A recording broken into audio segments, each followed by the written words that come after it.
नमस्कार, धर्म साक्षी में आपका स्वागत है।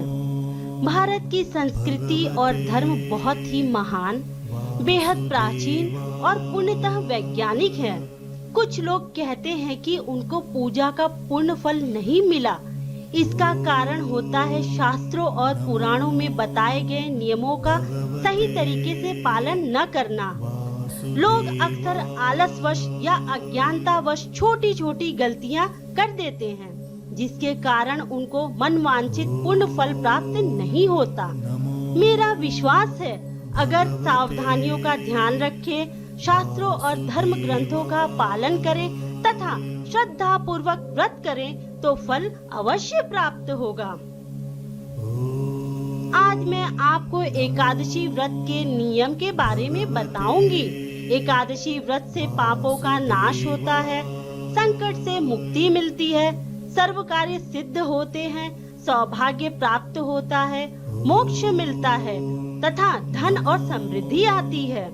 अगर अभी तक आपने इस चैनल को सब्सक्राइब नहीं किया है तो सब्सक्राइब जरूर करें तथा कमेंट बॉक्स में श्री हरि लिखें और श्री हरि विष्णु का आशीर्वाद पाएं। हिंदू धर्म में एकादशी के व्रत का काफी महत्व है। एकादशी के व्रत के नियम काफी सख्त होते हैं। एकादशी का व्रत 10वीं तिथि के सूर्यास्त के बाद से शुरू होकर एकादशी के अगले दिन सूर्योदय तक रहता है। इसमें खाने पीने की कई चीजों का ध्यान रखना भी बहुत जरूरी होता है। धार्मिक ग्रंथों के अनुसार एकादशी का पूर्ण लाभ लेने के लिए व्रत के नियमों का सख्ती से पालन करना चाहिए। एकादशी व्रत के नियम। एकादशी व्रत का नियम बहुत ही सख्त होता है। यह व्रत कोई भी व्यक्ति अपनी इच्छा से रख सकता है। ऐसा माना जाता है कि एकादशी का व्रत रखने वाले व्यक्ति को दशमी की शाम से ही मसूर की दाल नहीं खानी चाहिए। इतना ही नहीं, चने या चने के आटे से बनी चीज से भी परहेज करना चाहिए। इस दिन शहद खाने से भी बचना चाहिए। एकादशी के व्रत में दशमी के दिन से ही ब्रह्मचर्य व्रत का पूर्ण रूप से पालन करना चाहिए। एकादशी का व्रत भगवान विष्णु को समर्पित है। इस दिन भगवान विष्णु की पूजा की जाती है और उन्हें प्रसन्न करने के लिए धूप, दीप, फल, फूल, पंचामृत आदि अर्पित करते हैं। व्रत के दौरान क्रोध और द्वेष भावना नहीं रखना चाहिए। इस व्रत में अन्न नहीं खाया जाता। एकादशी के व्रत का भोजन। एकादशी के व्रत में अन्न खाना मना होता है।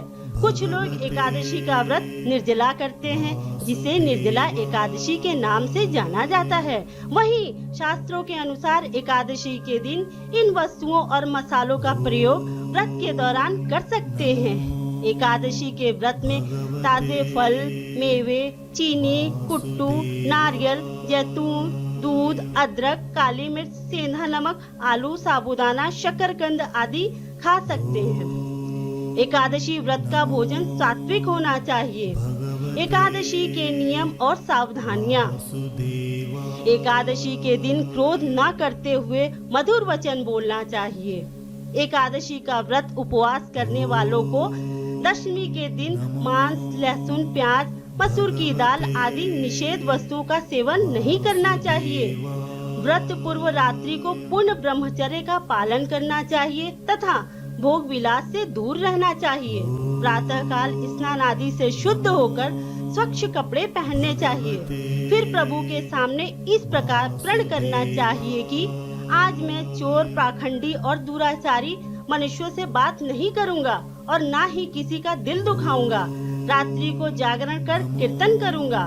तत्पश्चात ओम नमो भगवते वासुदेवाय इस द्वादश मंत्र का जाप करें। राम, कृष्ण, नारायण आदि श्री विष्णु सहस्त्र नाम का पाठ करें।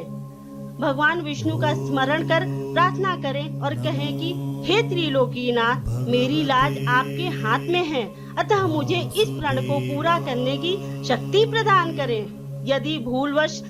यदि भूलवश किसी निंदक से बात कर भी ली हो तो भगवान सूर्य नारायण के दर्शन कर धूप दीप से श्री हरि की पूजा कर क्षमा मांग लेनी चाहिए। एकादशी के दिन घर में झाड़ू नहीं लगाना चाहिए, क्योंकि चींटी आदि सूक्ष्म जीवों की मृत्यु का भय रहता है। इस दिन बाल नहीं कटवाने चाहिए। अधिक नहीं बोलने चाहिए। अधिक बोलने से मुख से न बोलने वाले शब्द भी निकल जाते हैं। इस दिन यथाशक्ति दान करना चाहिए, किंतु स्वयं किसी का दिया हुआ अन्न आदि कदापि न ग्रहण करें। दशमी के साथ मिली हुई एकादशी वृद्ध मानी जाती है। वैष्णवों को योग्य द्वादशी मिली हुई एकादशी का व्रत करना चाहिए। त्रयोदशी आने से पूर्व व्रत का पारण करें। एकादशी के दिन व्रतधारी व्यक्ति को गाजर, शलजम, गोभी, पालक इत्यादि का सेवन नहीं करना चाहिए। केला, आम, अंगूर, बादाम, पिस्ता इत्यादि अमृत फलों का सेवन करें। प्रत्येक वस्तु प्रभु को भोग लगाकर तथा तुलसी दल छोड़कर ग्रहण करना चाहिए। द्वादशी के दिन ब्राह्मणों को मिष्ठान दक्षिणा देना चाहिए। मुझे विश्वास है कि अगर आप इन नियमों का पालन करेंगे तो आपकी मनोकामना जरूर पूर्ण होगी। बोलो भगवान विष्णु की जय। भगवान विष्णु आपकी मनोकामना पूर्ण करें। इसी के साथ विदा लेती हूँ। श्री हरि।